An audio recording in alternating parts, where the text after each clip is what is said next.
வேலையை காட்டும் வேலுமணி. உடைய போகும் அதிமுக. எடப்பாடிக்கு எகிரும் பிரஷர். சட்டமன்ற தேர்தல் தோல்விக்கு அப்புறமா அதிமுகவில் உட்கட்சி மோதல் மீண்டும் அதிகரித்துள்ளதா அக்கட்சி வட்டாரங்கள்ல பேசப்பட்டு வருது. கட்சியை மறுசீரமைக்கும் முயற்சியில பொதுச் செயலாளர் எடப்பாடி பழனிசாமி தொடர்ந்து மாவட்ட நிர்வாகிகளுடன் ஆலோசனை நடத்தி வரும் நிலையில அதிமுக செயற்குழு கூட்டம் தொடர்பாக புதிய தகவல் அதிமுகவிற்குள் மீண்டும் பரபரப்பை ஏற்படுத்தியிருக்கு. அது என்ன என்பதை பற்றி ஜெம் தொலைக்காட்சியில் விரிவாக பார்க்கலாம்.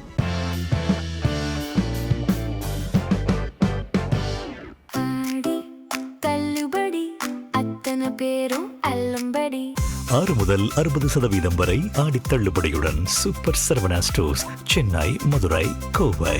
2026 தேர்தல் முடிவுகளுக்கு அப்புறமா அதிமுகவில் மேக்கப் வேலை ஆரம்பமாகிவிட்டதா பேச்சு. கட்சியை மீண்டும் பலப்படுத்த மாவட்டமாக நிர்வாகிகள் மாற்றம், ஆலோசனை கூட்டம்னு எடப்பாடி தரப்பு பிஸியா இருக்குதான். இனி செயற்குழுவில்தான் பெரிய சரவடி இருக்கு. அதிரடி அறிவிப்புகள் வரும் என்று நிர்வாகிகள் எல்லாம் எதிர்பார்த்து காத்திருக்காங்களாம். ஆனால் அரசியல் என்றாலே எதிர்பாராத திருப்பங்கள் இருக்கும் இல்லையா? கூட்டம் நடக்க போகுது என்று பரபரப்பாக பேசப்பட்ட செயற்குழு கூட்டமே இப்ப கொஞ்சம் பொறுங்க, சரியான நேரம் பார்த்து வர்றோம் அப்படின்னு தள்ளி போகுதான். இதற்கு பின்னணியில் கட்சிக்குள் உருவாகியுள்ள அதிருப்தி மட்டும் கிடையாது, சில முக்கிய தலைவர்களின் நகர்வுகளே காரணம் அப்படிங்கிற பேச்சு எழுந்துருச்சு.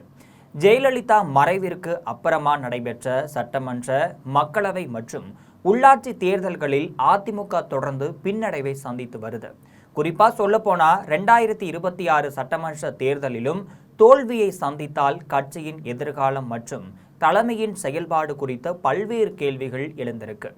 இந்த சூழல்ல தான் முன்னாள் அமைச்சர்களான எஸ்பி வேலுமணி, சி.வி. சண்முகம், நத்தம் விஸ்வநாதன் போன்ற சில முக்கிய நிர்வாகிகள் எடப்பாடியின் தற்போதைய செயல்பாடுகள் குறித்து அதிருப்தியில் இருப்பதா அரசியல் வட்டாரங்களில் தகவல் பரவி வருது. செயற்குழு கூட்டம் நடத்தப்படும் பட்சத்தில் அதை எதிர்த்து சட்ட ரீதியான நடவடிக்கைகளை மேற்கொள்ளும் வகையில் சிலர் செயற்குழு மற்றும் பொதுக்குழு உறுப்பினர்களிடம் ஏற்கனவே கையெழுத்துகள் பெறப்பட்டதாகவும் போட்டி செயற்குழு கூட்டத்தை நடத்தும் திட்டம் குறித்து தகவலும் வெளியாகி இருக்கு.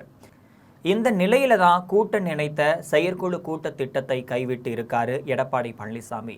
அதிமுக அதிருப்தி மனநிலையில் இருக்கும் செயற்குழு உறுப்பினர்களை அவரது டீம் தொடர்பு கொண்டு தற்போதைய யார் கையெழுத்து போட்டாலும் போட்டு கொடுக்க வேண்டாம், கையெழுத்து போட்டு கொடுத்திருந்தாலும் அது செல்லாது அப்படின்னு அறிக்கை விட வேண்டும் அப்படின்னு கேட்டுக்கொண்டு வர்றாங்களாம். இருந்தபோதும் எப்போது வேண்டுமானாலும் எஸ்பி வேலுமணி தனக்கு எதிராக திரும்புவார் அப்படிங்கிறதால சற்று பதற்றமான மனநிலையிலேயே இருக்காரு எடப்பாடி பழனிசாமி என்கின்றார்கள் சேலம் அதிமுகவினர். இது போன்ற நிறைய அரசியல் செய்திகளை அன்றாடம் தெரிந்து கொள்ள ஜெம் தொலைக்காட்சியுடன் எப்பொழுதும் இணைப்பில் இருங்கள்.